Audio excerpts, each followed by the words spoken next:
You're being a chicken. You're being a cow. Oh, I'm sorry. That's rude. Oh! That's rude. Ah! Are you saying I'm a...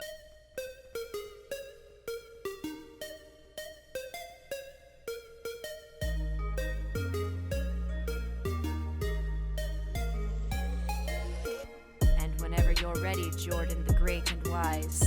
Sincerely, thank you joining us today on the Weird Flex But Okay podcast. I just choked on my bird, but Okay that's what I'm podcast. talking about. Oh no, are you choking? Jordan, don't die.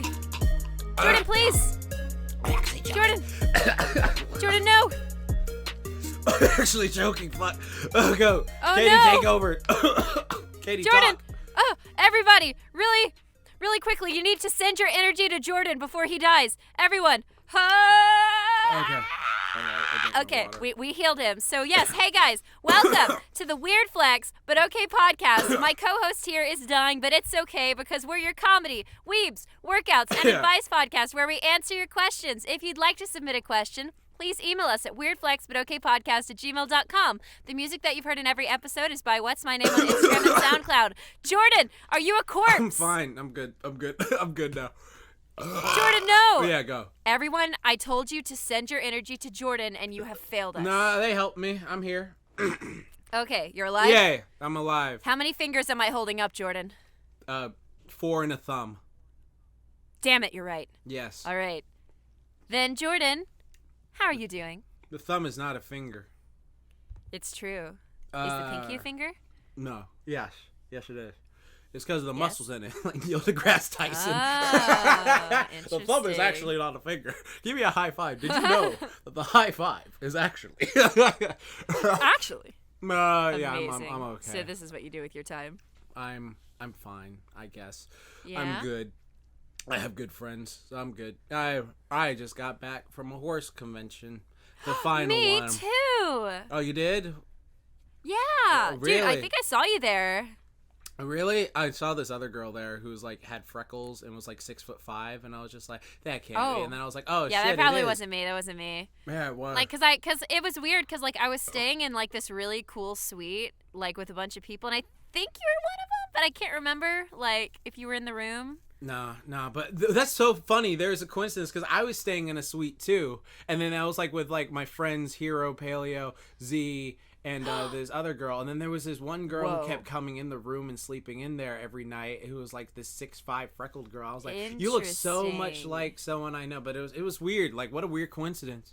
Yeah, because I was staying in a room with also Hero and Paleo and Z, but there was this guy that just kept sleeping in the giant bed while we were all on the couch, and I don't know. Well, you should have Maybe kicked it was him out. who was that? You should have kicked his ass out. That's what you should have done. I should have thrown him over the balcony because we had a fucking balcony. Yeah, we did. Jordan's so extra. That con was amazing. Like, yeah, I've never been to a brony con, and guys, I have to tell you, horse events are fucking lit. Yeah, it was awesome. Woo! She got to meet the entire main six, the like, because All we of have it. our like little group, like Heroes Fluttershy, Paleo's Twilight, I'm Applejack, Saber's Rarity, Race's Pinkie Pie, and then Black Griffin is Rainbow Dash, because whatever, he wants to be Rainbow Dash. I don't know why, but yeah, like that's what it is. And it was super fun. We got the squad together, and like I got a suite for this con, and it was fun. But like, fun fact about the suite is the suites come with 2 keys, not 1 key. So if someone tries to tell you that like, oh, your suite only has 1 key, well, I think it depends though too. But anyways, like I was about to have like a piss poor day when I first got there. Oh, yeah. Because like the first day I go in, I just knew something was up because I go to the front counter and they were like, hey, I was like, hey, so my name's Jordan. This is my room. I was like, sorry, you ain't on the list. And I had called 3 days beforehand. Like, do you know how fucking irritating it is when you're trying to get into a fucking room that you called for, you paid a lot of money for, and they're just, excuse me, they're just like, oh yeah, we don't have you. And it's just like, nah, I ain't playing that bullshit. And then he started getting an attitude with me, like, no, I know your name. I just don't see you yet. And I was just like, oh, motherfucker, I wish you do not want to go down this road right now. Because like they're all sitting in the hotel lobby. And then I go up to the room with my friend Z, who came to this one, and I'm just like, okay, yeah, let's go. let's go up to the room. And I finally get my room key after it's all settled. But then I go into the room, and there's only one bed. And I'm just like, no, don't you fucking do this to me. So like I start pacing back and forth, and like I pull up my receipt because I'm like, no, I got a suite this con. I paid a certain amount of money for a fucking suite.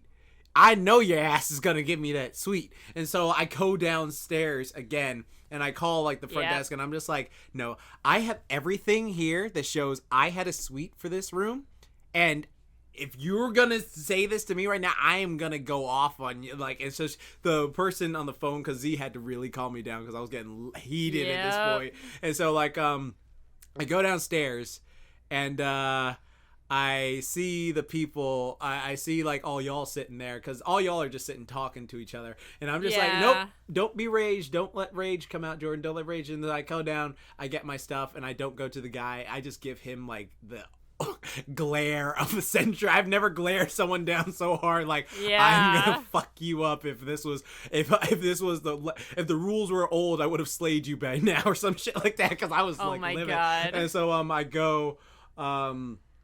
I go back upstairs, and then that's with the crew now, and I'm just like, okay, yeah, we have our suites, everything's calm, collected. We took the stairs, I burned off some energy, and it was great. The first day was absolutely amazing. We had Katy, we had Palea, we had a Hero, we had Z, and yeah, we all like had a nice, loving burger dinner in our hotel room, and it was amazing. It was super fun. Awesome. And those milkshakes were hella melted, but they were really good. Yeah, they were hella good. They were fucking awesome. And then that whole weekend, like, it's one of those times where I'm super grateful. Like, first off, I wrote that whole room off because I filmed in that room. So I was just like, taxes, people, they're annoying. But like, I'm so glad it was money well worth spent. It was definitely money worth the time. And so I go in there, and I'm just like having a good time, and everyone's there, and we have plenty of space, and it was fun. It was super fun. And like, I actually got to host a party with Saber Spark on the Thursday night, and it was pretty cool. Like, it was funny because like it was so funny. It's like Z had messaged me that the room that Saber had gotten, and this isn't a distant Saber or anything like that. I think the hotel just like fucked him over. But like the party room he had gotten, he was like, hey, did you know that this party room is actually smaller than your room? I was like, what are you talking about? He's just like, dude, like, the party room's a bit small. And I was just like, oh, snap, I'm sorry. And I was just like, does he want to host a party in my room or anything? And I was like, I don't know. And ask him. Yeah. And then like Saber, when we all were hanging out in a room, because like when we hang out together, we like having a little decompression space of all our friends and fans. And like Saber, I mean, not fans, but like friends and stuff like that. So Saber like came to me and he asked us like, hey man, would it be okay? Because I know this is usually decompression time. I was like, yeah, sure, no problem. And I was just like, yeah, I didn't mind. And I was like, yo, dude, let's all party. And then like we had a great time, and yeah, we had many great times over the weekend. It was super fun, and I'm glad you got to come down, Katy.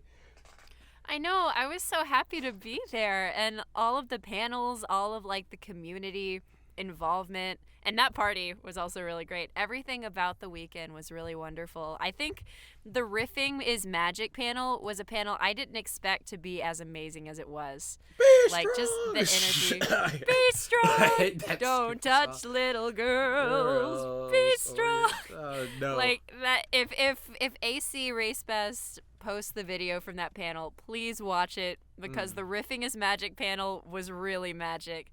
And being in that room with everyone while we're shitting on this video was so amazing.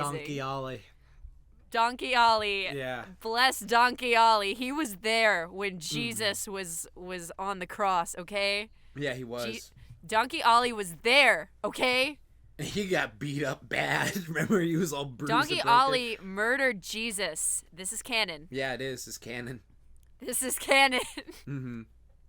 And yeah, we had so much fun, and actually we might get a special guest on this podcast in the next few weeks to talk about BronyCon some more. Yeah. Because we had so much fun, and there's so many people to talk to about it. Yeah, it's gonna be awesome. So expect more BronyCon stories. When they get back from their little vacation thing, yeah, we'll talk to them. Yes, and it'll be awesome. Also, thank you guys for sticking with us. Our schedule has been a little wonky for the podcast, but I still intend to upload at least once a week. for this, and it's super awesome.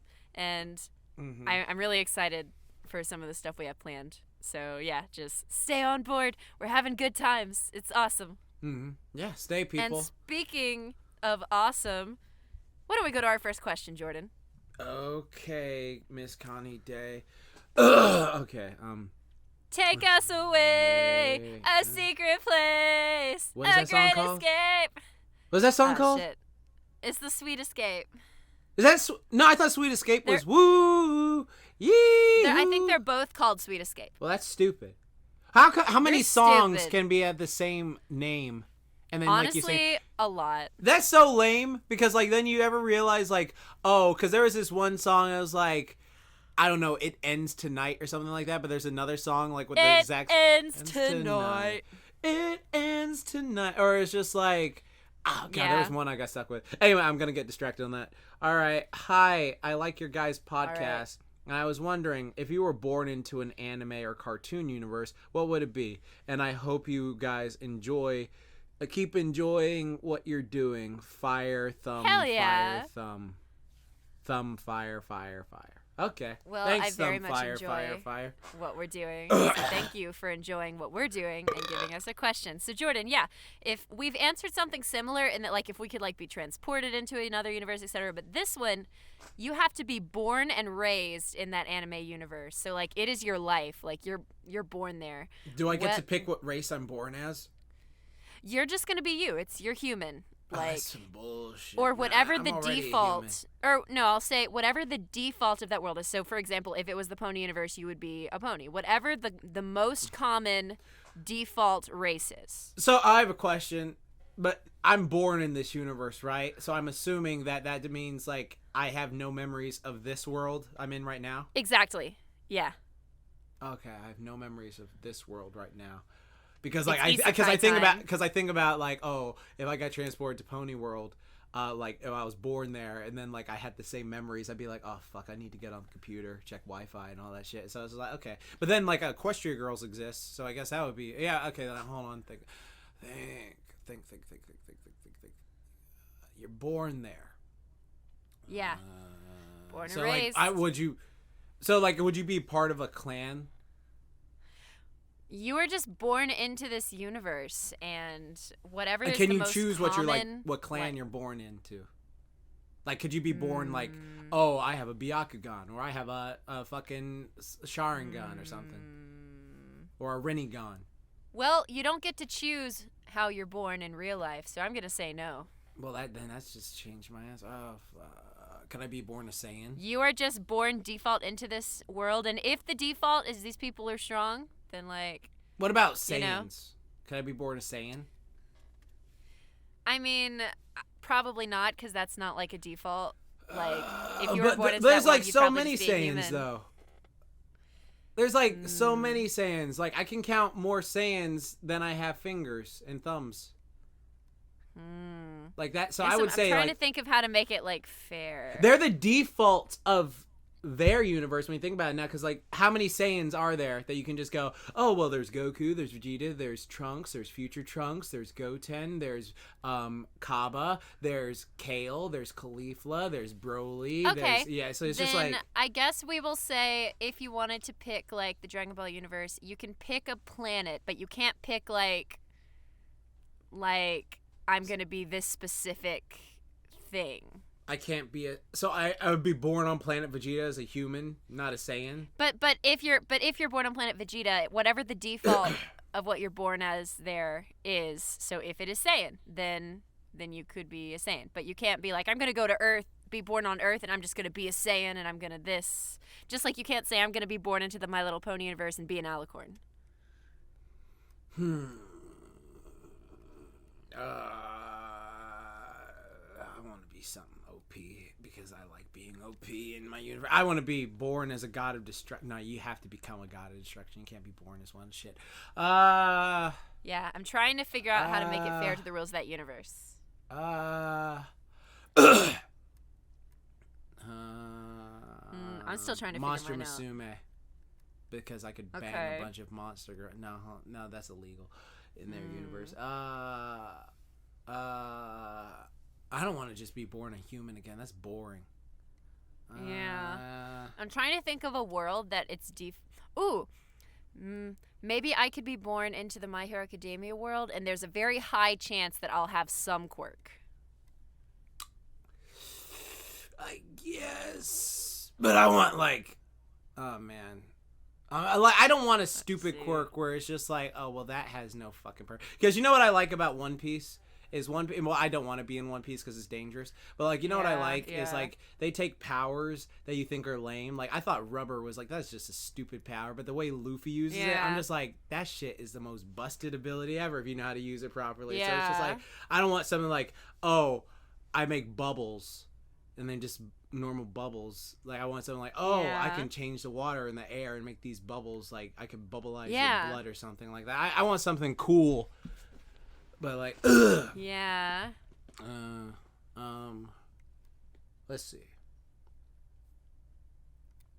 Cartoon universe.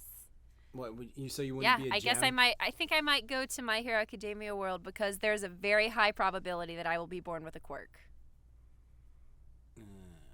Because the default there is quirk. It's the outliers that aren't quirks. Have they... I haven't read the manga in a while, so, like, you could tell me if this happened or not. Like, have they, like, established why some people have quirks and why people haven't yet? Like, I mean, not, like, what they say, because they just, like... Because I know the beginning was just, like, oh, years ago, there was just a quirk thing, and everyone now has a quirk because it just became a worldwide phenomenon. But did they ever find out, like, why that worldwide phenomenon happened? Did they ever establish that yet in the manga? I can't remember. They might have, but I can't remember because whatever they would have said about that was probably said in the beginning. So it's probably just default info. I can't remember if it's been elaborated on or not. Okay. So what's your answer?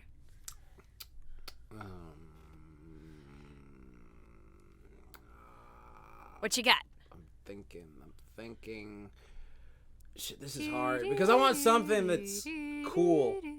Like, I don't want to wake up in My Hero Academia and be like, oh, yeah, you have nothing. But it's just like, well, no, there's a high likelihood that you would have something because you are, as specified, you will be born into the default. So the default is having a quirk. Okay. But I want a cool quirk, and I can't choose a quirk unless I'm fucking all Yeah, because you don't get to choose how you're born in life. All for One did. If you're born into this universe. All for One got to choose whatever he wanted. Lucky no, but that's not how he was born. Through his life, he was able to get that ability, but that's not how he was born. In terms of he didn't choose, I'm going to be born this way, because no one gets that decision. Well, God does in that one show about, like, when he was a little girl. But we're not talking about that. Okay, fine. We're talking about default. What was yours again? My Hero Academia, because there's a high chance that I will be born with a quirk. So why don't you want to be a ninja again? It's a pretty nice world. A what? Why don't you want to be a ninja again? I'm curious. Well, I think being born into the ninja world, there's more expectation to be like a ninja versus, like, if I was born into the My Hero Academia world and I have a quirk, people all the time are like, you don't have to go to hero school. You can just be a normal-ass person that has a quirk. And I'm like, I want to be a normal-ass person with a quirk. Do you have to go to ninja school in Naruto? Like, if you're born, like, are you automatically... Based on what I saw, pretty much every child was enrolled in the ninja school curriculum. Like, everybody, it was just kind of what was expected. Like, nobody seemed to be... Like, if there were just regular people, they never really went into... Are there any regular people... Their backstories. In Naruto... I know there are people who, like, yeah, like, you know, like example, that old guy and his kid who was like, oh, yeah, I'm going to name this the Great Naruto Bridge. I know that. But, like, are there people... in villages? There are, but they're kind of at the mercy of the do they move there later on in life? It's a lot more of a violent universe. Do they move there later in their life? Like the ramen guy, did he move there? Yeah, the Ichiraku ramen guy. Like I said, they didn't really elaborate on a lot of that. So, like, it's just kind of your default, like, you have to go to ninja school, you have to do this. Like, that's kind of the path that is most laid out in that world. And I don't think I want to be in that world with that much expectation. I'd rather be in the My Hero Academia world, which is essentially like our world, except people have powers, but you're not expected to, like, go to, like, hero school and be a hero, because people are all the time like, you're not good enough. Just stay home and just help in other ways, like join the police, or just like be a regular person that just has a quirk. Like, there's not the expectation of you have to be a hero. There's people already trying to do that. Have you read My Hero Academia Vigilantes? No. Okay, I was curious about that. But what's your answer? See, I'm honestly just thinking about it, because like, first off, okay, it's very much an X-Men sort of thing in My Hero Academia.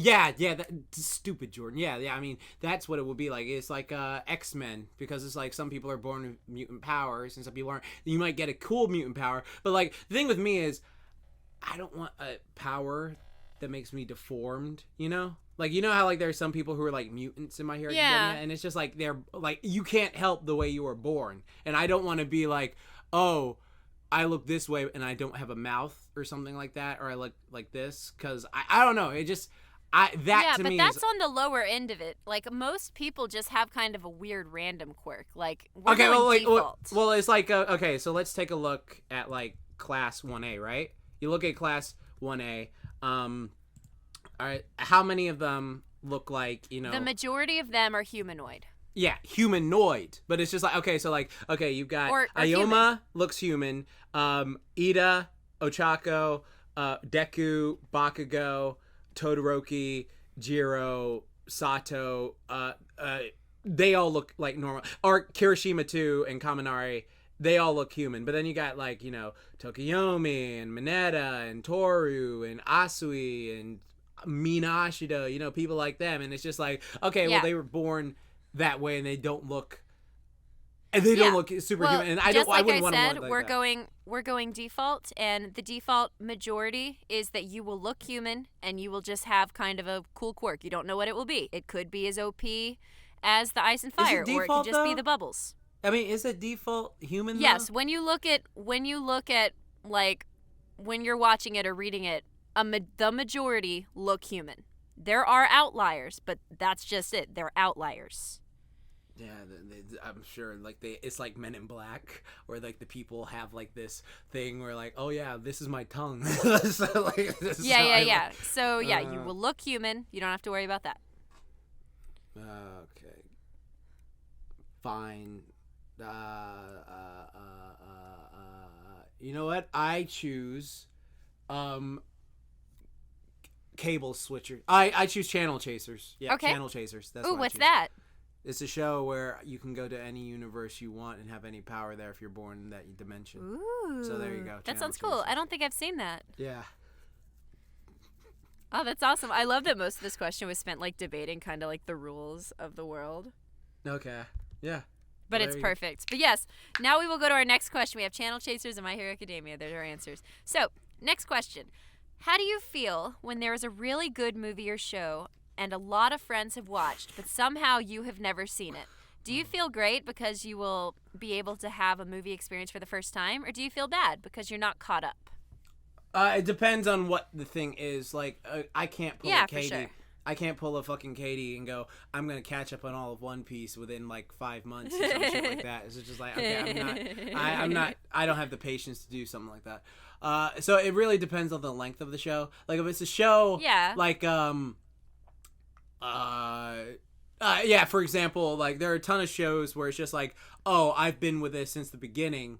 And then, like, people go, oh, I want to get into it. And it's just so overwhelmingly long. And it's just like, okay, oh, sorry to hear that, bro. Like, but then there are some shows where I'm just like, oh, yeah, I could definitely watch that. Like, it's done and it's over. Like, I still need to finish Cowboy Bebop. I still have, like, I never got a chance to finish this. I have, like, 10 episodes left of it, I think. Yeah. So, like, that's what I have to finish. I've actually, I've actually been in this position a lot because growing up there was a lot of stuff that I didn't see or I didn't read because I was just focused on what I liked.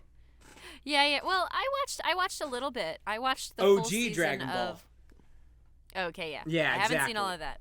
But I in most of my experiences enjoyed the fact that people would be like, "What? I want to show you this." And they would be excited to show me this thing and I would get to experience it, and it would make me really happy because they wanted like me to be a part of that experience. So in most cases, I really enjoy having like been caught up so that I can catch up. And like for example, Let's Game watch of Thrones. Later. Yes, let's do it. But with Game of Thrones, for example, I had never seen any of it, and my Same. boyfriend right now, he us getting together, Game of Thrones played a big part in that because he was like, hey, like, I've seen all of Game of Thrones. Let's catch you up. So, like, we would just hang out and watch Game of Thrones. And I liked watching it with someone who's seen it because they'd let me talk through it. They'd let me be like, ooh, I bet this is going to happen. And they'd be like, damn it, how'd you know? So, like, I like having experiences like that. Or if there's a show I haven't seen but someone's really excited to show it to me, like, oh my God, there's this anime called Dawn Brew. I want you to experience it with me because it's been like my life. And I'm just like, hell yeah. Or My Little Pony, Jordan for voice? example. Yes, exactly. Oh my God, there's a show called Dawn Brew. I want you to experience with me. I'm going to say that from now on. But yeah, we've all been getting on Discord like a few nights a week to watch My Little Pony all together, and they've already seen it all. So when I'm watching it, they're just like kind of waiting for my reactions, and I love that experience. So like I highly recommend not seeing some shit and like experiencing it with other people. Well, Katie's but on fast. the other hand, can I say this real quick? I just want to jump this in. Yeah. Katy is super fast at catching up with shit. Like, it's ridiculous how fast she is. Like, first off, like, I can just say, like, she conquered the mammoth that is One Piece, which I already applause. But then, like, there's, like, she's already on season 7 of My Little Pony, which is a 9-season show. And it's just like, God damn, woman. And it's just like, I'm genuinely impressed, like, how fast you catch up on shows. Because, like, for me, it depends, like, if I'm really loving it, I'll, like, catch up fast. But if I'm just, like, sort of, I can watch this on my leisure, then it takes me, like, a long, long time to catch up. I still need to catch up on DuckTales, the new show, because that show's really, I need really to watch great. it, too. Yeah. Like, we can watch that together sometime. Yes, let's do it. Yeah. Yeah, I actually, on the other hand, what I was going to say is if there's a show that I really want to be caught up on and I'm not caught up on it, it actually does make me kind of sad if I want to be like, if it's like something currently happening or something. Like, for example, if there's like a new manga chapter and all my friends have read it and I haven't, and it's like a show that I've been watching and I'm a little bit behind and like they want to talk about it and I'm like, shit, no.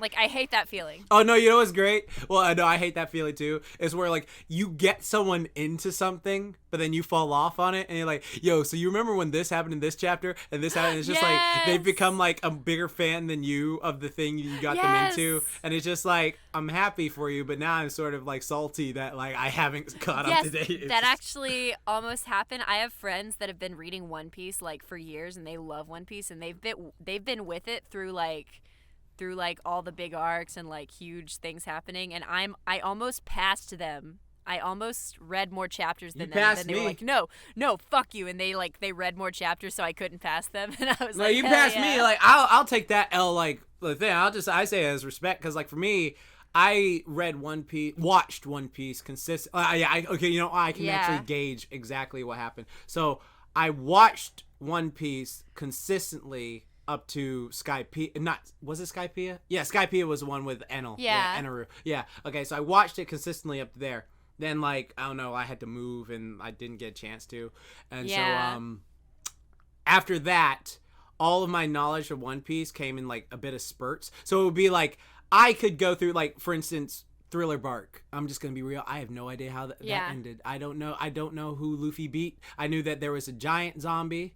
And then like Luffy went to Frankenstein mode and punched him, and I know Zoro fought a zombie and got a zombie sword. But then like it's just like I don't know anything. I also know that Zoro did that alpha moment where he took all the pain and he was bleeding. Yeah. And I was just like, that's fucking alpha as shit. And then I know, then I started watching again with when they all got split up.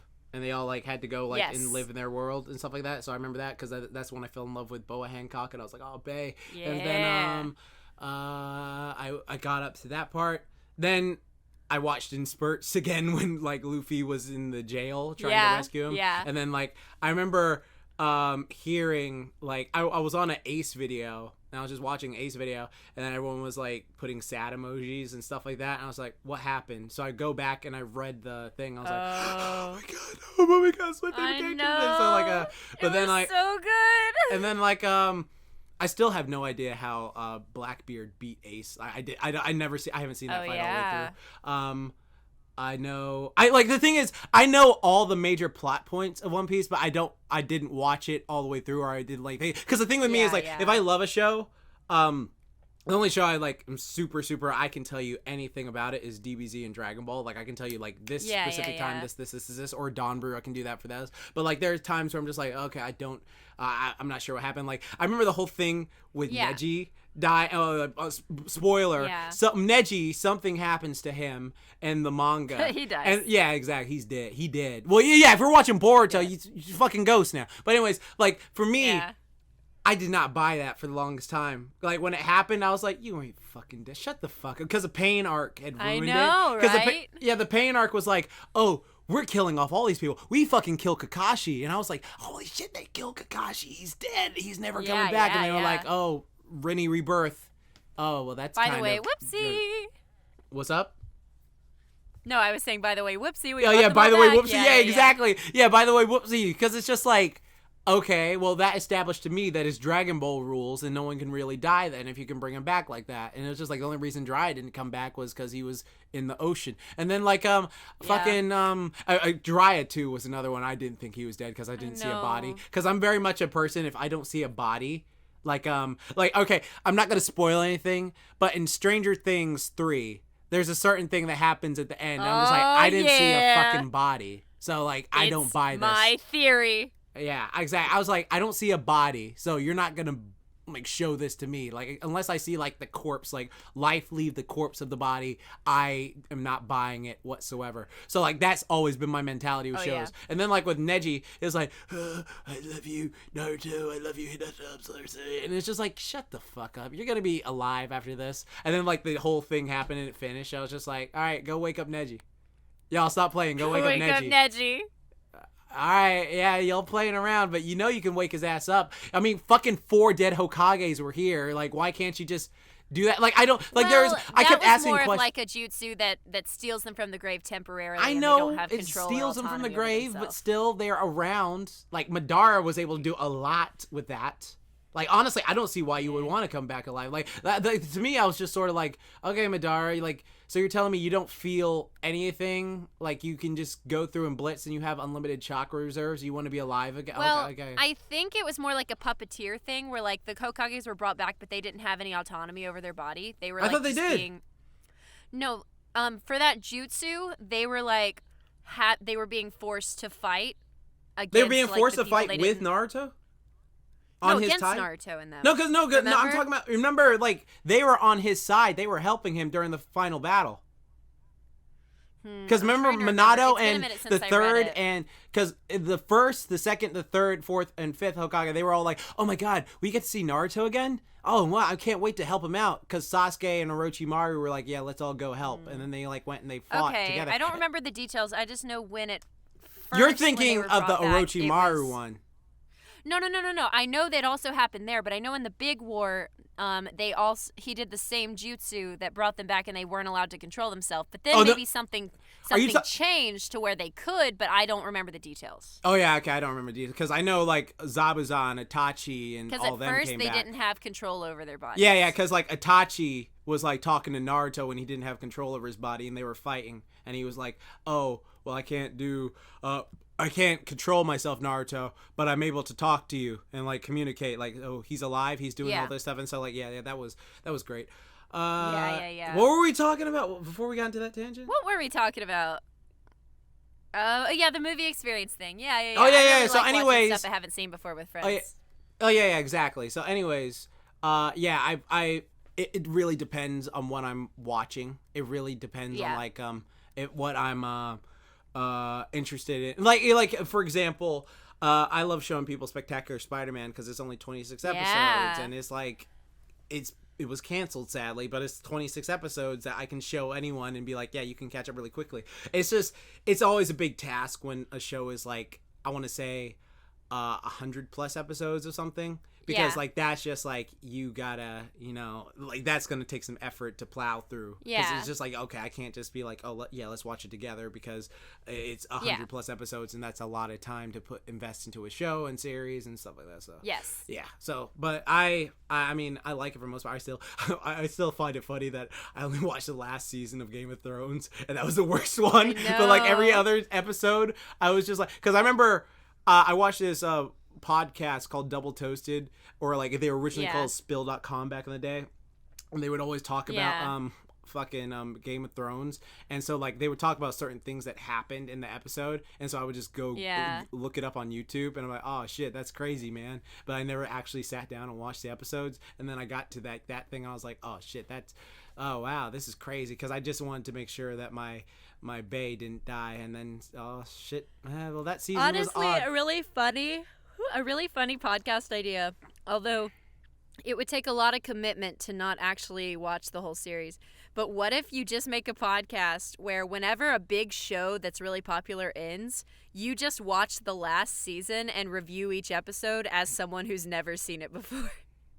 What, you mean like right now with Game of Thrones? Well, I don't see what the problem is. To me, this was all normal. Like, everything was... Yeah, like every episode you would just be reviewing it as someone that knows nothing about Game of Thrones. Well, to me, but, like, I thought... it would take a lot of commitment. As an average watcher, I mean, I haven't seen any of the other seasons. I thought Daenerys and the dragons and the Ice Walker I thought that was all pretty cool, man. Like, why are y'all being bitches? You could review the final episode of a bunch of anime that you've never seen. Oh, like with Sword Art Online?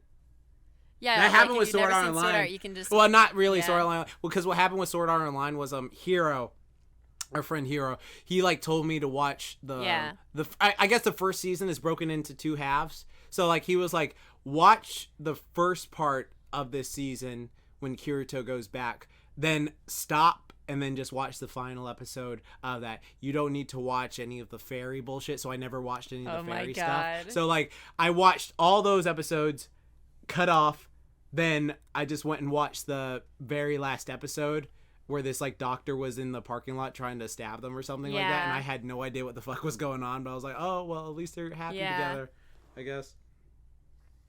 Yeah. Speaking of happy together. Okay. Why don't we go to our next question? Our segues are extra spicy. Speaking of spicy. This is... Okay, I guess it is. Alright. You can only have one or the other for the rest of your life. Chicken or beef? Chicken. Beef. I eat a lot of chicken. Sesame chicken is like my favorite. But you like beef lo mein. That's your favorite food. It is, but sesame chicken has been like kind of my favorite recently. So I grow and change, Jordan. No, you told me specifically that your favorite food was beef lo mein, and I had that written down. So like whenever we did our trivia content, you're like, you know what this is, Katie? You know what the fuck this is? It's like, okay, we're on a game show, and we're just like, how well do you know your best friend? And it's like, what is Katie's favorite food? Oh, I know this, beef lo mein. Sesame chicken. What the fuck are you talking about, Katie? Your favorite People grow and change, and it's Jordan, just like, but you actually, didn't. How would that work, though? I'm curious. The correct answer is beef lo mein from Taste of China, which was my favorite Chinese restaurant that shut down. And it will always be my favorite food. And if I could continue eating it, I would. But they moved and are not here anymore. And I am sad. No, I want to know, though. Fill my heart. I want to know, if we were on a game show, what would I have to say to get right? Because you would pull this shit, and I would be like, Kate. Taste of China. What? So it would be beef lo mein. And your favorite food was pizza or a good burger? No, you got it completely wrong. I told you my favorite food before. Ice cream cake is your favorite dessert. Yes, it is. What's my favorite food, though? You said a really good burger. Yes, but then what did I say in a later episode where I was like, this is honestly my favorite food, but I say this so it doesn't look... Remember? I'm just remembering what you first told me. Okay, you don't remember that one episode where I was like, all right, Katie, this is my actual favorite food, but I don't say it because blah, blah, blah. If I say the blah, blah, blah part, it'll give it away.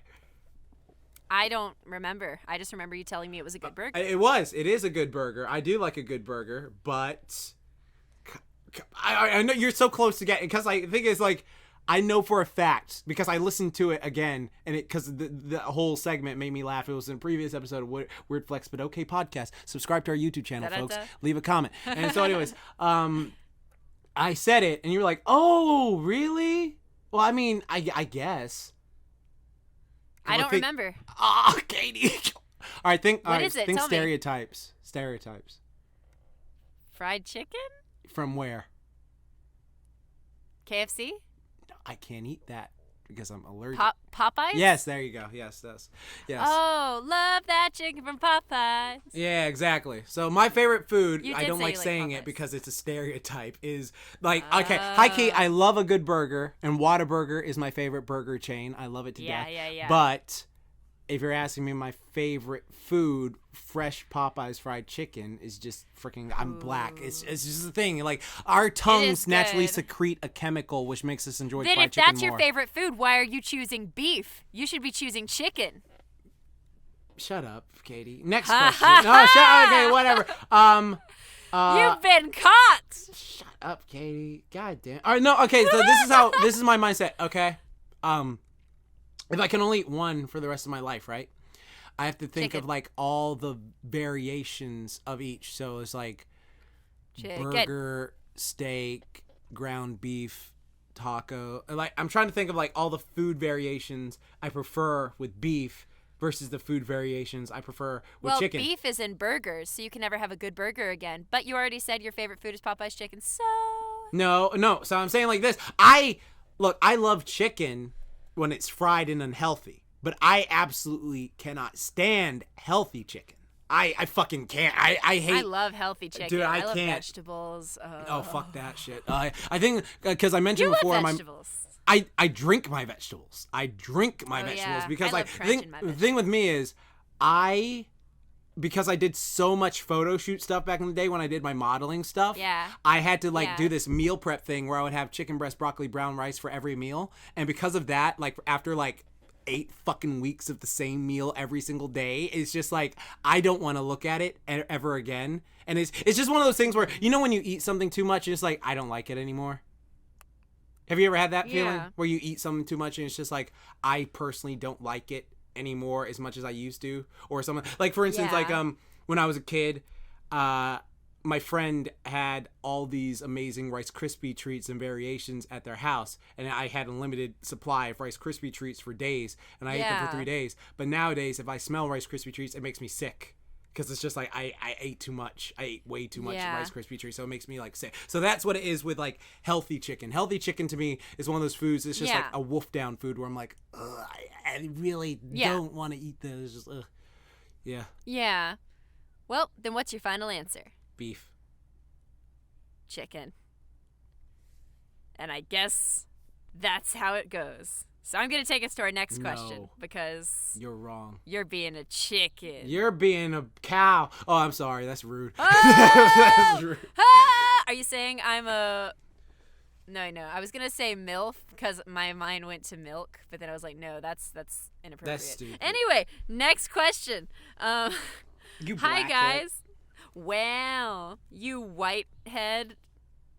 Got him. Leaving this call now. Okay. All right. This one comes from quote unquote Joey. Yeah, okay, Joey. Let's hear your question. Oh, quick. Yeah, this is actually a follow-up. This is a follow-up question from somebody who sent a question a few weeks ago. Sure. Yeah, I bet it is. Oh my God. Jordan thinks I made it up. Uh-huh. Hey guys, a friendly hello from Ireland. Remember when I tried to do an Irish accent or something? Yeah, I know. Want to say thank you so much for bringing joy and laughs to my life every week. Keep being your awesome selves. Wanted to give an update to the question I gave you guys a couple weeks ago. Myself and the girl met up again, and she said that she just wanted to be a good friend. And while I am sad about this turn of events, I am glad I got to know this amazing human and hope we have a lot more adventures in the future. Here is my question to you guys. Have you ever been told this before? And what did you guys feel about it in the moment? And a follow-up is the term friendzone. Do you hate the phrase as much as I do when people describe it? When they couldn't go out with a person they like?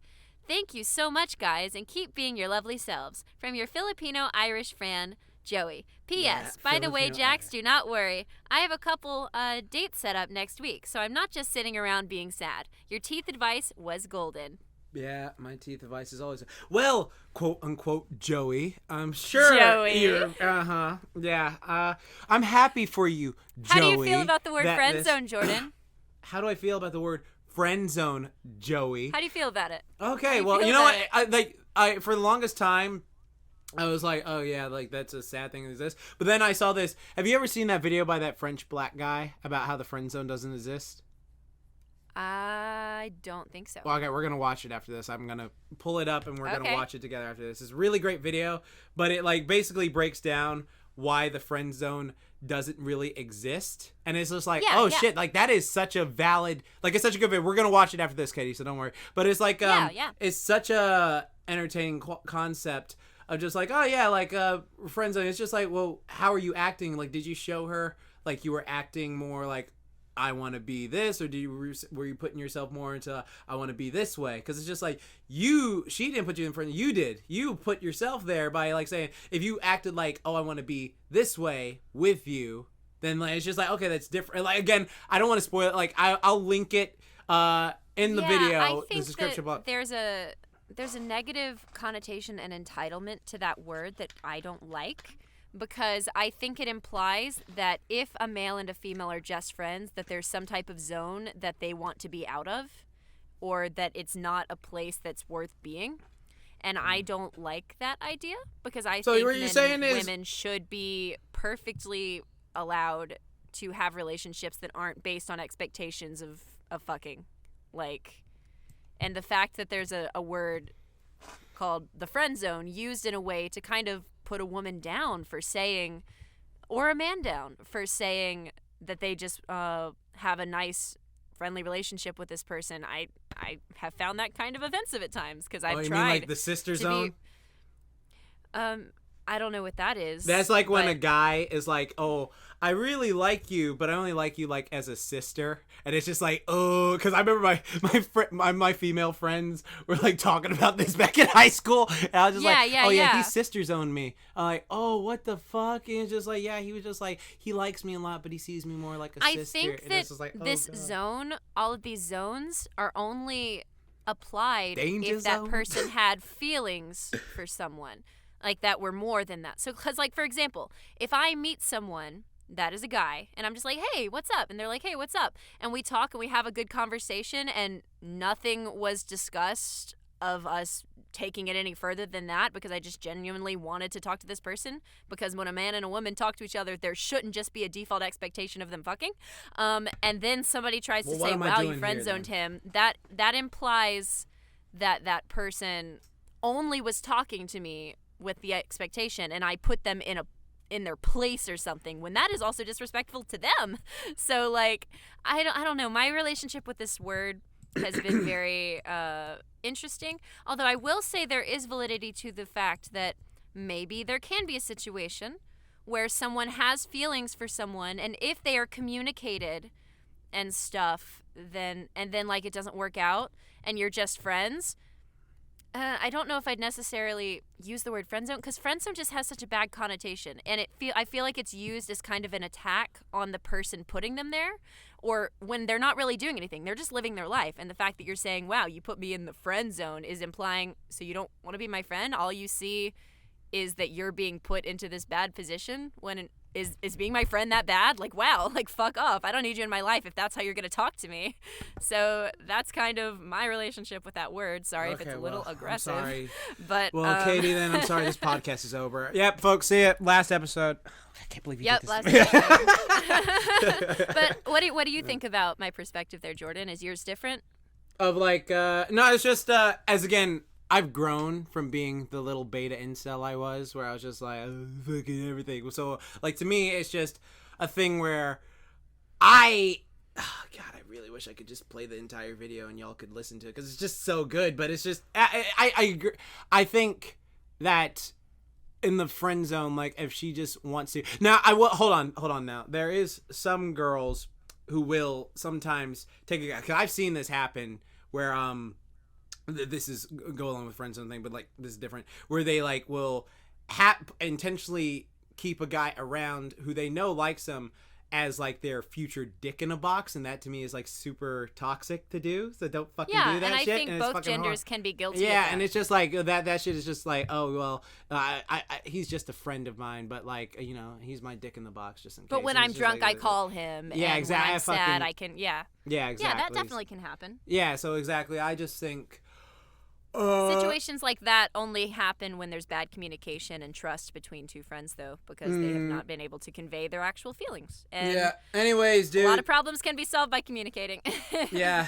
Talk out your problems, kids. Anyone listening to this, talk out your problems. You don't want to have any issues, talk. Communication is such a golden thing. You feel bad, talk. Yeah. And make sure you're both being honest with each other. Like, don't do this thing of just like, oh, I don't like you like that. And then you just like, years later, actually, I sort of do like him. Well, you know what? Fuck, I do like, oh shit, I'm not gonna. Just be honest about your feelings, folks. Just be, that saves you so much trouble now. If it's not your place to say it, then don't say it. But just like, be honest about how you feel. Don't like do this thing of like lying to yourself. Because I used to be that person where I would like lie, like, no, I don't like this person, they're just a friend, no, this way. It's like, no, I don't care that they make me smile whenever I see them on their social media. I don't care that every time they text me my heart warms up. I don't care about, like, just be real, just be 100% real, because then you're able to know what to do from and there. There's definitely situations where your feelings are always valid and you can't control how you feel. You can only control how you act.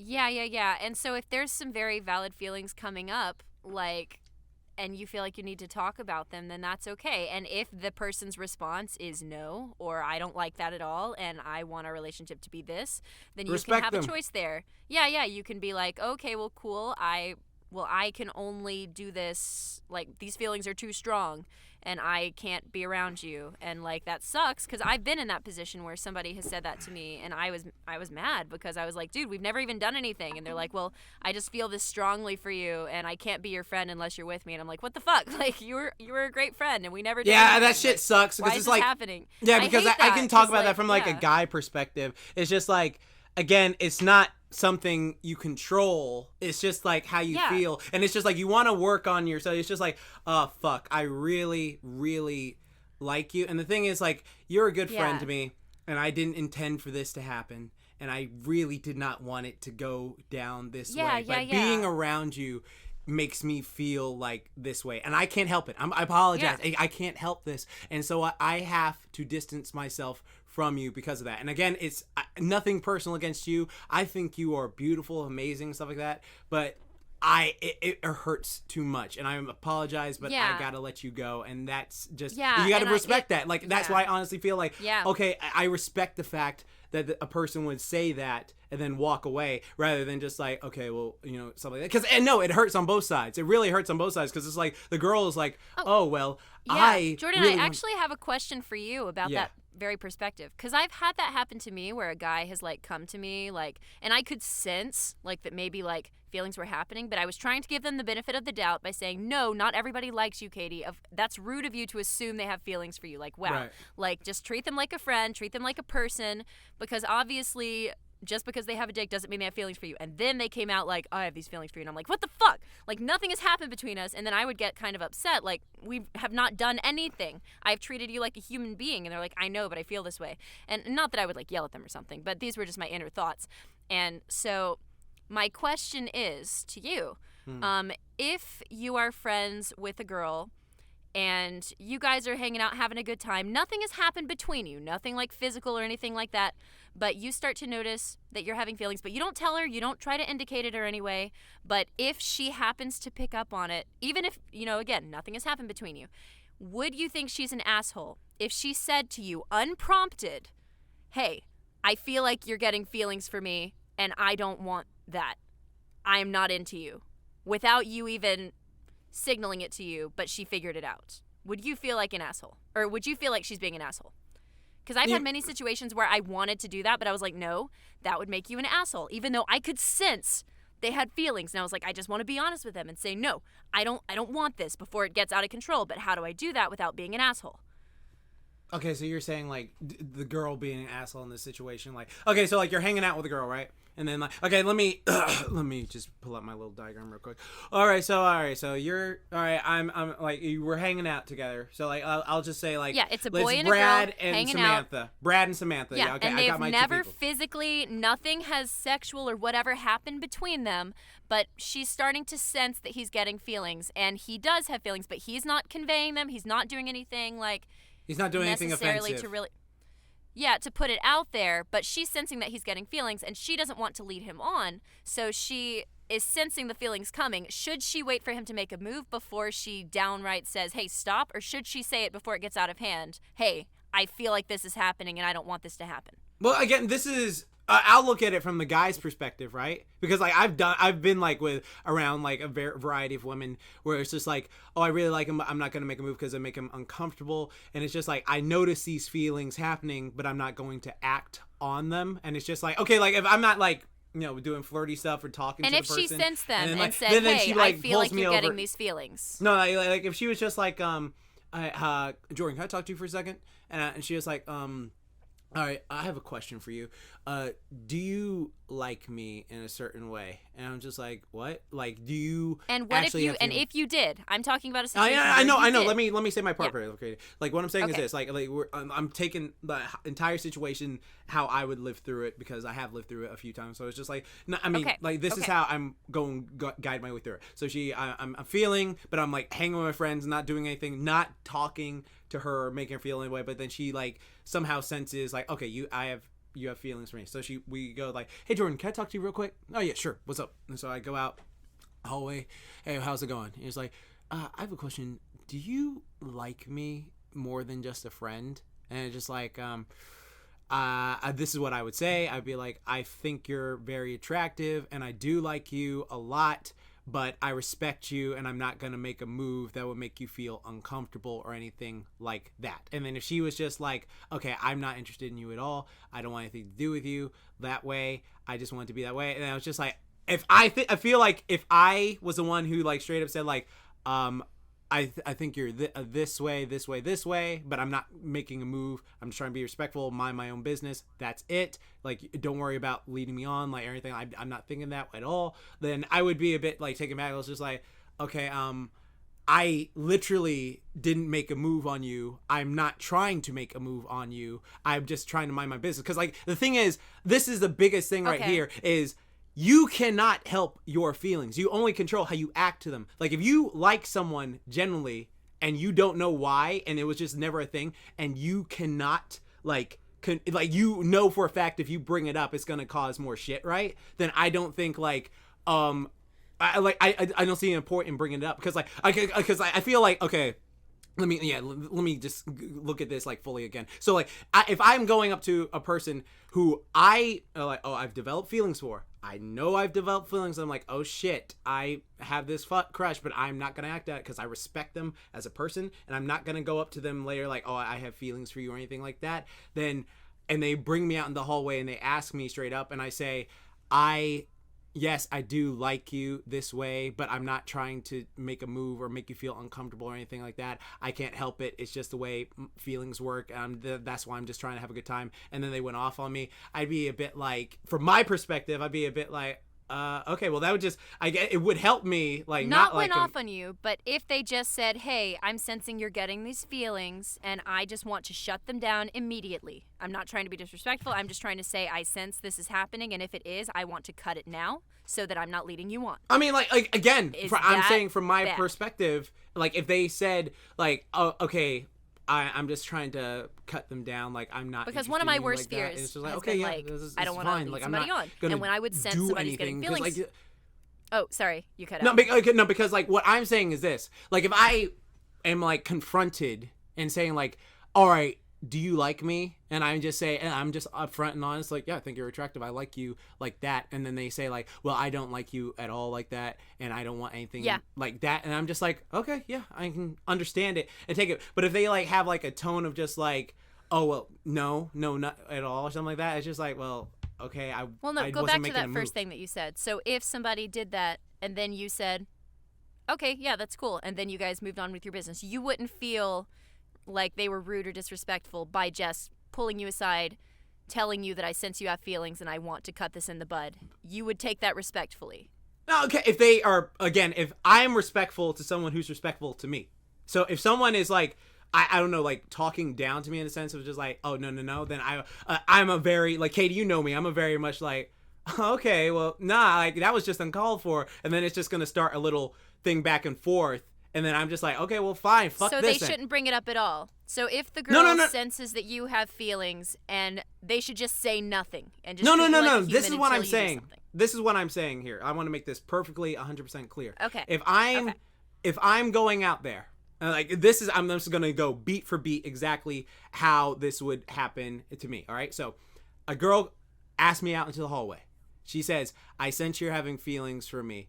Is that true?" I say, "Yes, but I'm not going to act on them because I respect you as a person, and I'm not, trying to do that. I'm just trying to have fun with all the friends here at this party." And she goes, "Yeah, okay, I personally just am not into you that way. I mean, it's nothing like against you personally. I just am not into you that way." I'm like, "Okay, cool, fine, whatever." But she's just like, "No, I don't like you at all like that. So stop having those feelings." Then it's just like, okay, well, I wasn't trying to do anything now. And then, so I honestly, in that situation, I'd be kind of like, okay, you didn't have to fucking take it there. I was just saying, I admitted, and then this, like, you didn't have to come at me this way, and I'm not trying to attack it. That second scenario you're describing, that's fine. But that first one that you just described, where you ended it with, "Yeah, that's fine," so that would be an okay situation. Yeah, if she's like cordial, if she's cordial about it, then yeah. But like, yes, if she's like, she is cordial, and that no, we don't have to talk about the one where she's being a dick, because if she's being a dick, she's being a dick. So the one where she's cordial and pulls you aside and says that, you would be like, "Yeah, that's fine." And would there be any animosity or any bad blood there?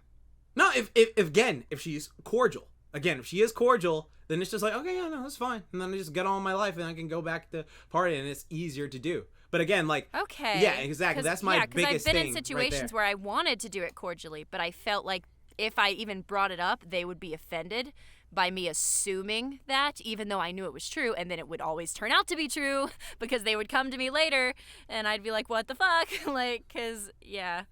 No, because, again, like, to me, personally, I have a big role. Like, again, like, I mean, if the girl's, like, whole thing is she doesn't want me to, say, like, doesn't want me to have the feelings, and then she acts like a bitch, then congrats, honey, then the feelings are gone. Then it's just like, okay, fine, whatever. Like, well, you just ruined the fucking friendship then, because I was just like, I was not even trying to do it, because if like a girl is a bitch about, because this has happened to me sometimes too, where it's just like, ew, no, like nothing like that at all. It's just like, wow, that was just uncalled for. I don't want to talk to you anymore. Just get the fuck away from me. So that's my whole thing. Like, that's what it is to me. Like, I'm very much I don't take shit anymore. So it's just like that whole notion of talking down to me, like, ew, no, like, I would never, that would just. Well, yeah, I never brought up that situation. I know, I'm saying, like, they're being a dick. I'm saying, like, that's happened to me before in the past, so that's why I'm bringing it up. Yeah. Because it's happened to me before in the past, and then that makes me go, like, well, fuck you then, bitch, because I don't want to fucking deal with, like, that makes me upset. Like, it gets me heated, like, remembering, like, wow, that was just uncalled for. Like, it literally would have just been, like, a simple conversation of just, like, you're cordial, you politely said it, and then it's like, okay, that's fine, we can go back. Yeah, boom, so friendship. Sorry we're, like, going off on a tangent here, but it's something that I've been curious about when it comes to those perspectives, because, like, yeah, because I've had a lot of situations happen in my life where I would get kind of, like, not that I would go off on anybody, but I would just be very straightforward. Like, if somebody came to me saying that they had these feelings when it was unprompted, uncalled for, like, nothing had physically happened between us, nothing had, like, ever happened between us in that way. I have only treated them like a friend and, like someone that I can trust. And then they come to me saying, like, all this stuff and kind of being a little bit entitled. And I would have to straightforward say, "No, I have never and will never have those feelings for you." Just a very robotic, blank face. Like that's something that I've had to do a few times in my life. And it's also sometimes scary because, like, when I meet new people that are of the opposite sex, there's that feeling of, like, are you talking to me because you actually think I'm a cool person and want to get to know me and be friends? Or is it because you want to sleep with me? Because that's a very real thing that happens, is guys will just go up to girls, whether it's at a networking event or whatever, and they see them as a potential partner and not as just a human being that wants to have conversations and be engaging in this thing that we like. And so that's why I'm so happy that I have a boyfriend, because I can just be like, yeet, boyfriend. So then I can just make friends. And it sucks that that's a thing that I feel like I have to have, because when I was single, just that fear of, like, it was so much harder to make male friends when I'm single, because, I mean, not crazy harder, because, again, as long as you treat people, like, with respect and dignity, and, like, you make your intentions very clear from the beginning, it's like, like, it's fine. But there were a lot of times when I would get unwanted feelings pushed on me, and I'd be like, no, I have treated you with nothing but respect, and maybe that's why these feelings are happening, but I've never indicated to you in any way, shape, or form that I want to be sexually involved with you at all. So, like, what the fuck? And so I would have to be very cold. Not disrespectful cold, but just, like, very straightforward, robotic, this is exactly how I am feeling, and yeah. But it keeps people grounded. It keeps people in the, like, I feel like people that have been in my life know how I feel when it comes to that stuff, because I would be very upfront. And that can be good, but that can be a double-edged sword, because communication is important, but it's a hard time trying to figure out when it's okay to say certain things, and, like, it's something that has been a struggle in my life, because there's also been times where I've been on the opposite end, where I for example, I was at a speech competition once, and there was this guy that like came up to me, and, like, I thought we were networking. I was like, yo, dude, I'm doing, like, the speech team stuff. And he was like, whoa, me too. Like, what are your events? And I would tell him the speeches I'm doing. He'd tell me his. And he was like, dude, well, we're going to be having, like, a party later. I'd love if you came and, like, met everyone, like, from our team. And I was like, oh, my God, this is so cool. I'm meeting someone that is being respectful to me. And he was like, can I get your number to invite you to the party? And my first thought was, oh no, is he hitting on me? No, Katie, don't just assume he's hitting on you, because that's rude to assume that they're hitting on you. So I was like, sure, of course. You are just being polite and networking with me. Of course you're not hitting on me, because I wanted to give him the benefit of the doubt and not assume that just because he has a dick that he wanted to sleep with me. And so I gave him my number for the party. And then he just kept texting me, like, so much. And I was like, whoa, what is happening? But then I was like, Katie, benefit of the doubt. Maybe he just thinks you're really cool and fun and just wants to talk to you like a human being. Okay, so I would respond to the text messages. And I was like, don't just assume that he's trying to sleep with you.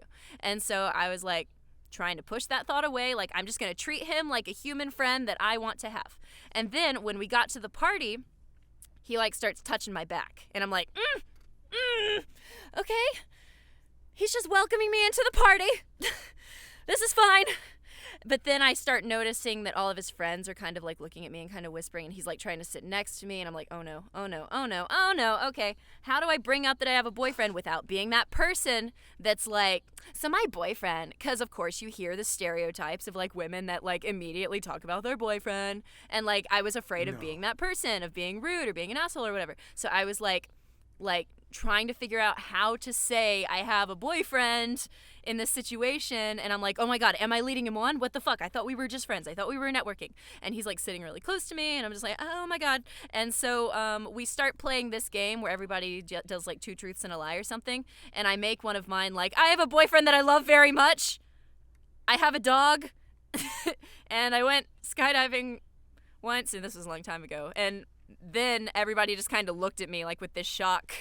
And I was like, well, congratulations, Katie. You let it get out of hand. And that's because I wasn't assertive. And I didn't read the situation correctly.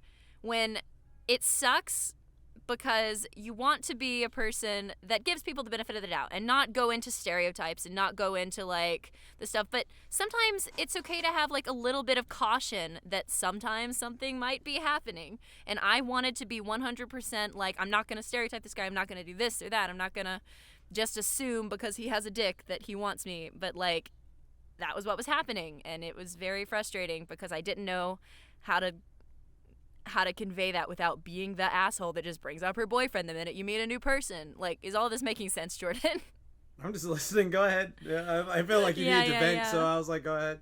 Yeah. That's just some female struggles. And I've gotten better about it over the years, but it's definitely been, like, a part of my life that has been frustrating because a woman might get labeled as, like, a bitch or, like, a prude or, like, all this whatever, or, like, oh my God, she was such an asshole, like, I wasn't hitting on her, I wasn't this or that, and, like, a lot of the times guys are hitting on us, and sometimes it's hard to tell, and a lot of the times when I do know, it would make me an asshole if I call it out, because they're not doing something quite bad enough to where it's, like, considered, like, hitting on, but you can tell that they're trying to take it there, but it's subtle, and it's just like, oh, I wish I could just say like, hi, I have a boyfriend, but you don't want to be that person that just brings up your boyfriend.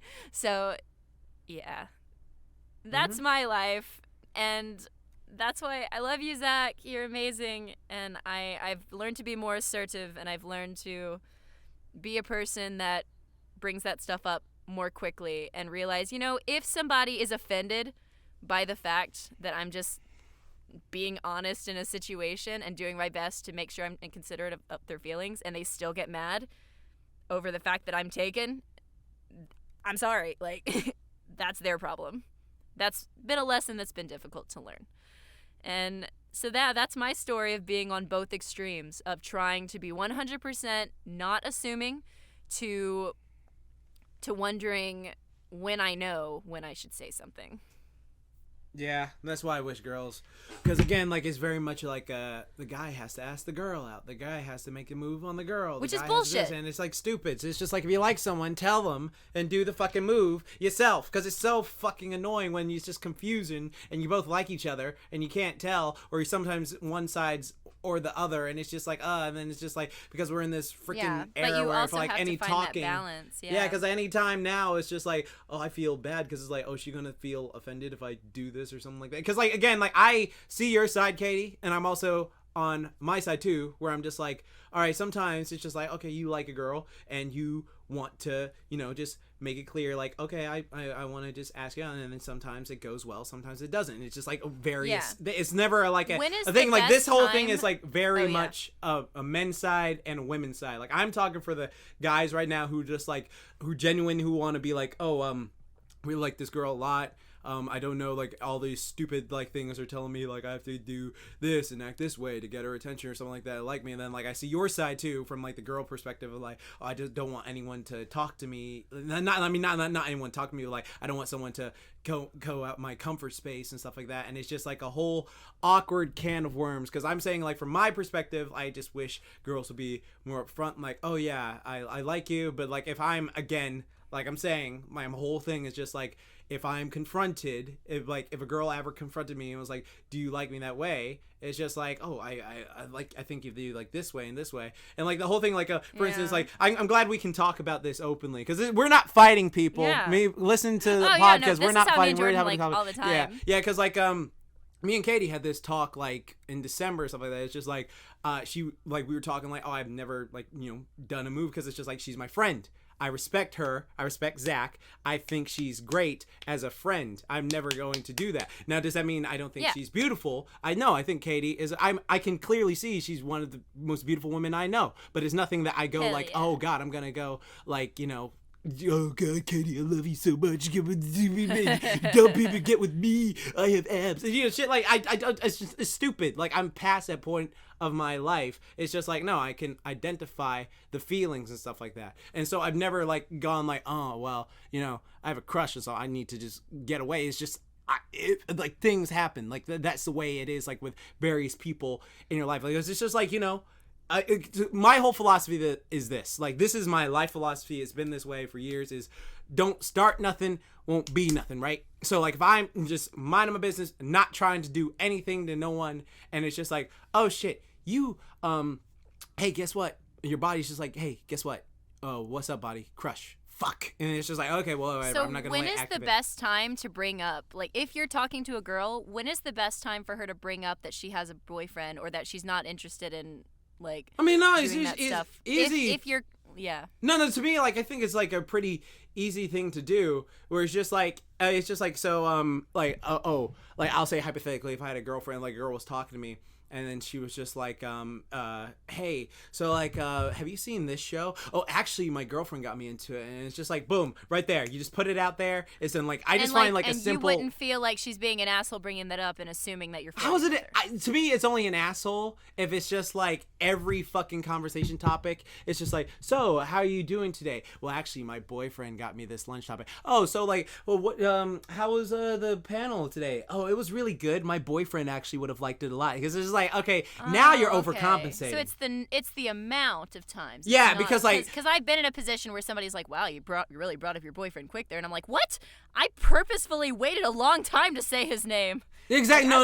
Okay, so this is how, from a guy's perspective, this is how I see that. Okay, so like, let's say I'm just talking to girls. There's like, yeah, so how's it going? You know, just talking casual. It's just like, oh yeah, it's good and stuff like that. I wish my boyfriend was here though. It's just like, okay. And then like, okay, so like another one would be like, yo, dude, hey, you just got back from the party. How was it? Oh yeah, it was really good. I want to send all this stuff to my boyfriend because he likes it. It's just like, okay. And it's just like, like how, dude, like, this restaurant is pretty good. Are you enjoying your food? Oh, yeah, I really enjoy this food. I'm going to take a picture and send it to my boyfriend. It's just like, okay, lady, you're overcompensating now. That's really what it is. You just, it's just like, if you just brought it up, like, once casually, just like, okay, and it's just like, oh, yeah, my boyfriend actually does a lot of stuff. Like, okay, cool. Like, that's it. And it's just like, okay, that's cool and casual. But if it's just, like, the amount of, like, I have a boyfriend, it's just like, okay. That to me is just like, or it's just like, okay, honey, look, we already got that. You don't have to, like,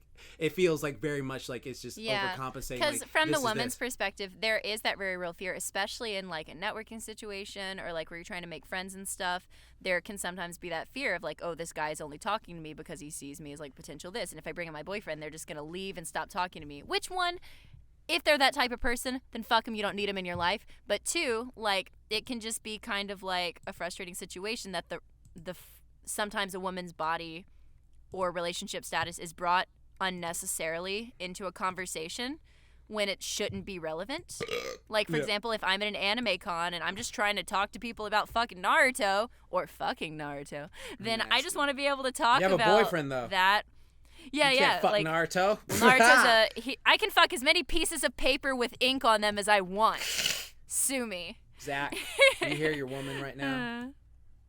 But, like, it shouldn't matter. Like, I just want to, like, because I've heard people say, like, well, I have enough friends. I'm not interested in making friends. And, like, you know, if that's, like, your mindset on things, like, that was my mindset, that's fine, and that's your prerogative, and that's valid.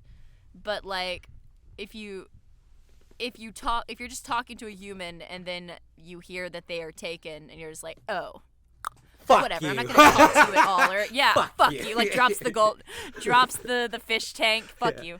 Like, that attitude is just like terrifying. Fuck you. So yeah, I think we overkilled this question, and I went to some hard places too. Yeah, we did it. High five, Jordan. Yeah. Yay. Yeah, she synced up too, so perfect. All right, next question. All right, yeah, let's do this next question, and let's make it our last question for time, and we'll save this other one for next week. Fine. Okay. Yes. All right, so, Jordan, get our last question. What is something non-lethal that terrifies you? All right. Describe non-lethal. What does that mean? It's not going to kill you. Like, you're not going to die. Oh, shit. You're not going to have physical harm brought to you.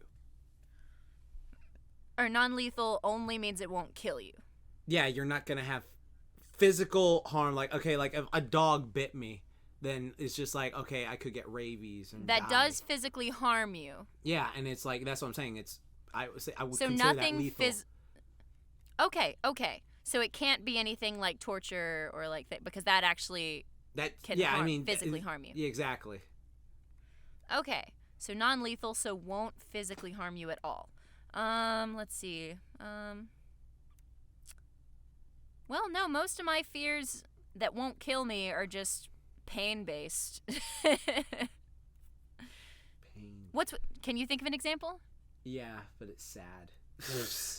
Yeah, maybe emotional. Yeah. Because, like, for me, it's just I do have those. All right, because someone asked me this a while ago, and I was just like, oh, that's a good question. Then I gave, like, the most edge 3 Days Grace style answer, where, like, and then they wrote this whole story there's this whole fanfic called Blade's Edge on Tumblr that you can look up, because it's from this stupid answer I said. And someone asked me, I'll find it, and it was like, Jaxblade, blah, blah, blah, blah, blah, stuff like that. And then it basically ended with, are you afraid to fall in love? And I was just like, I'm not afraid to fall in love.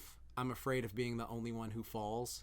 And then everyone was just like, no. Jordan, And it's just like, I'll read through all the responses right now. And I'm just like, tonight. Yeah, exactly. And that's pretty much it. Like, I guess for me, I'm very much a person of just like, I've been through a lot of emotional heartbreak in my life, and I hate being, I guess that is one of the biggest things to me, is it's just always like one-sided, or someone wants someone else over me. So like, I hate that, like, oh, I can love someone like super amount, but they don't love me back, and then it's just like a terrifying thing, because now I'm in this black pit by myself, and I have to crawl my way out when I could have like had someone. But it's like, it's different. So like, that would be something non-lethal to me. I mean, like, I guess it's unless Star Wars rules count, where heartbreak can physically kill you. I mean, it is weird. Well, actually, you know, I don't know how to say it, because heartbreak does physically hurt. Like, I don't know how it actually physically, I feel like, oh my God, my chest hurts. I don't know how to explain it. It's like my chest hurts. I feel drained of energy. I don't know how to like move and stuff like that. So it actually physically hurts, but I don't know if it is actually lethal to you. I don't know if you can physically die of heartbreak. There you go. That would be my one.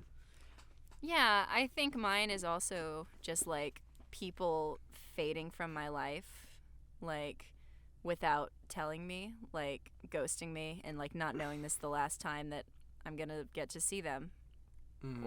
Or just in general, like stuff like that, which I think can be a very common fear.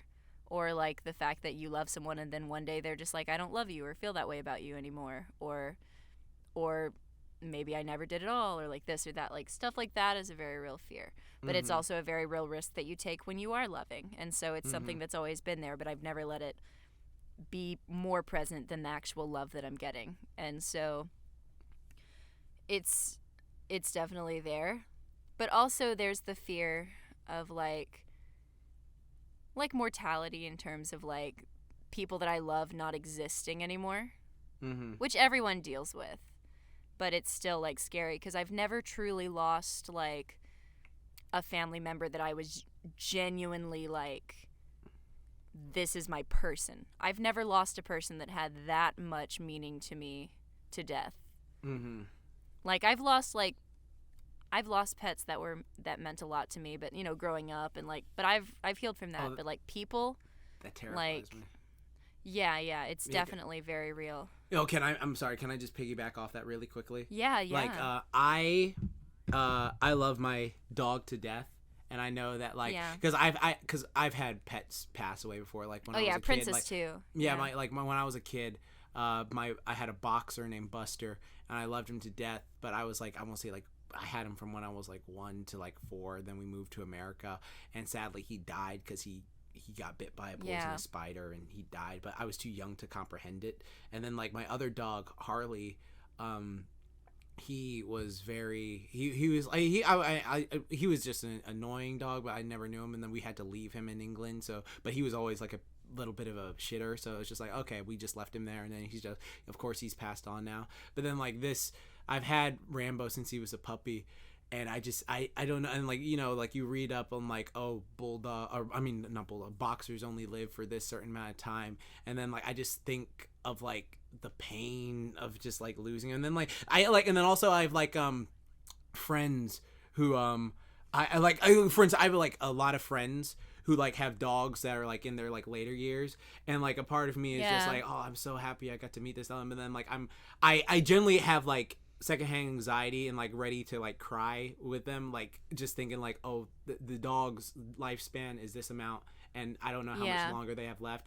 And then it's just like thinking of them being so hurt by the fact that they lost someone they've had for this long in their life makes me start to tear up like a lot. Like it makes me just feel oh God, no, like I'm here for you if you need anything whatsoever. Because it's just that feeling of just like, because I remember before I had him, I was just like, oh yeah, you know, pets and stuff like that. Pets like die and stuff like that. But since you grow and you have a pet that you just love so much, and it's just like, that just makes me anxious. And like that's why I try to make sure every single day I like show my love. Oh shit, I'm tearing up right now. Fuck. Don't do it. You fucking Princess I'm is good. Also getting a lot older, and it's definitely So I think that's like kind of in the realm of non-lethal that terrifies me, like. Yeah, just like emotional, and when it comes to like connections, or like that feeling of not being able to help. Like, because I've definitely gotten a phone call from someone that's close in my life. Not you, although I have gotten plenty of those too, but where there was somebody that really needed me to help them, like to give them advice, and I tried, but I wasn't sure if it was like good enough or if it actually helped, and like I was terrified of letting them down, and I've definitely been in that place. I've also just been, there's like that fear of not being good enough in general, like not in the sense of like, you know, because you are valid and your existence is enough and yada yada, and of course I believe that, but that fear, especially when it comes to the things that I put myself into, of it not being good enough, or of me not being able to create what I want to create, and it not reaching a point where I can be proud of it. Because I've definitely had a lot of things that I'm proud of, but like there can always be that asterisk of like, but it's only good enough for this. It's not actually good enough for this. And like, so that's a feeling that I've had a lot before. Right. And like, but it's been overcome a lot because I've also booked a lot of things where I'm just like, oh my God, this is really cool. But like, I always say to myself, oh, well, you only got it because there were only like 2 people auditioning and you just happened to have a good mic or this or that. Like, I'll always find a shitty reason in my head to say, well, why you didn't deserve it, or why you actually only got it because you were just lucky this time because this other when it's like, no, screw that. You were good enough. You got this because they heard you and all the things together, and they were like, this person is the one. And it's just like, yeah, that's the thing that terrifies me sometimes, is like that I'll really put myself into something and it won't be good enough. Right. Yeah. And that's life. Yes. But then you just keep doing it. But it makes you appreciate the good times when you go through the hard times. Honestly, no, like I heard someone. Yeah. I was watching the most recent Always Open, and they had Hank Green from I haven't watched it yet. No spoilers. Oh, okay. I won't spoil anything, but all I'll say is like this isn't a spoiler or anything like that. But they were talking about something, and they had like a opposite opinion on that whole like, oh well, you can appreciate the sad times by you can appreciate the good times more by going through sad times. And Hank brought up a very interesting point, but I'll let y'all watch that after this. So, yeah. Because I have it downloaded. I'm gonna listen to it today. Yeah. But yeah, I actually, to take it to a My Little Pony place, that line that you like, that Rainbow Dash has. Oh, they say I'm a big shot, that my ego's the size of a whale. My confidence comes off as cocky, but it gives me the courage to fail. Yeah, the courage to fail line actually is really, it's very real, because like, that's why I like it so much. I can relate to Rainbow Dash actually in a lot of ways, because my parents are also the type of parents that are consistently like supportive, and like anything that I do, they're like, oh my God, I'm so proud of you, this is the best thing ever, you are killing it, you are awesome, and like everything that you're doing, we're proud of you because you're putting yourself into it, and it makes you happy.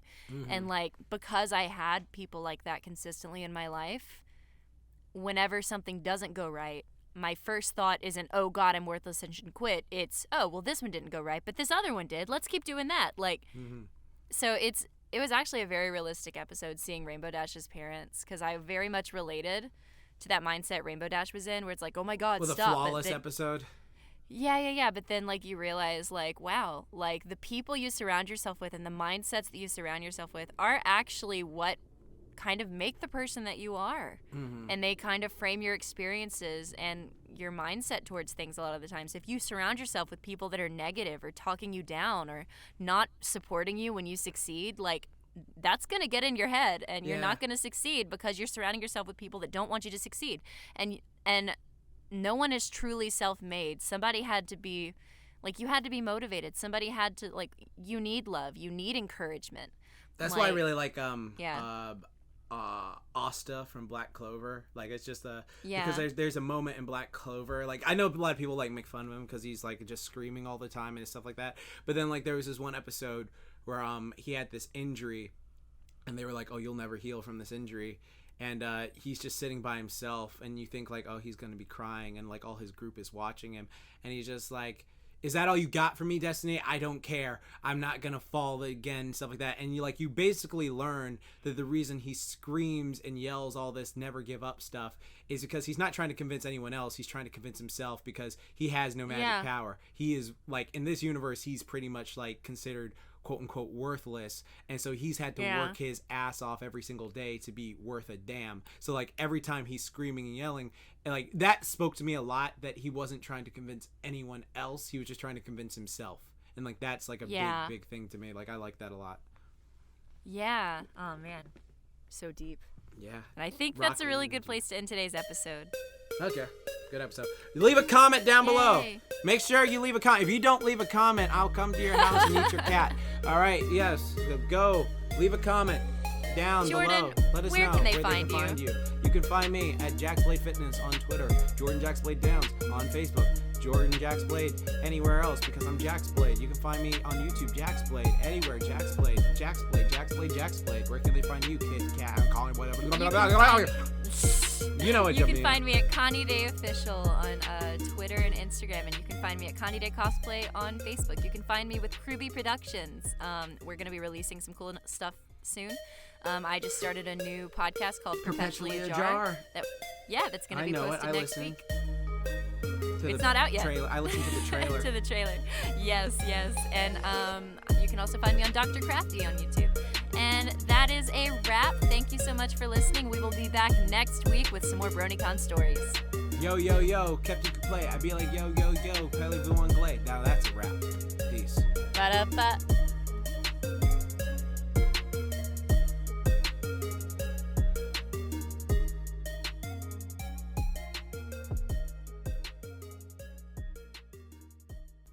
Biter. All right, let's watch this video, Katy.